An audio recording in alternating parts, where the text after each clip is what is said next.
శ్రీ గురుభ్యో నమః.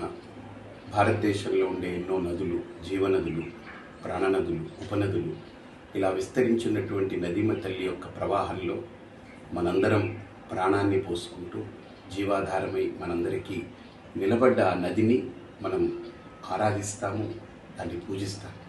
అలాంటి సంస్కృతిలో గురువు ఒక్కొక్క రాశిలో ప్రవేశించేటప్పుడు ఒక్కొక్క నదికి పుష్కరాలుగా మన ఋషులు పేర్కొన్నారు.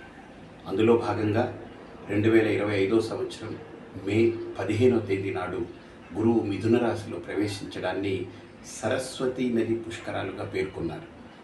దాన్ని పురస్కరించుకుని ప్రస్తుతం ఉన్నటువంటి రాష్ట్ర ప్రభుత్వము, తెలంగాణ రాష్ట్ర ప్రభుత్వము దాన్ని నడిపిస్తున్నటువంటి గౌరవనీయులైనటువంటి ముఖ్యమంత్రి వర్యులు రేవంత్ రెడ్డి గారి యొక్క మార్గదర్శనంలో మంత్రి శాఖలకు సంబంధించిన వివిధ మంత్రిత్వ శాఖలకు సంబంధించినటువంటి వారందరూ కూడా దీంట్లో పూర్తిగా నిమగ్నమై దీన్ని ఒక ప్రతిష్టాత్మకంగా నిర్వహించాలనే సంకల్పంతో లక్షలాది మంది భక్తులు విచ్చేసిన ఏ అపాయము జరగకుండా, ఏ రకమైన ఆటంకము కలగకుండా ప్రతిష్టాత్మకమైనటువంటి చర్యలు చేపట్టారు.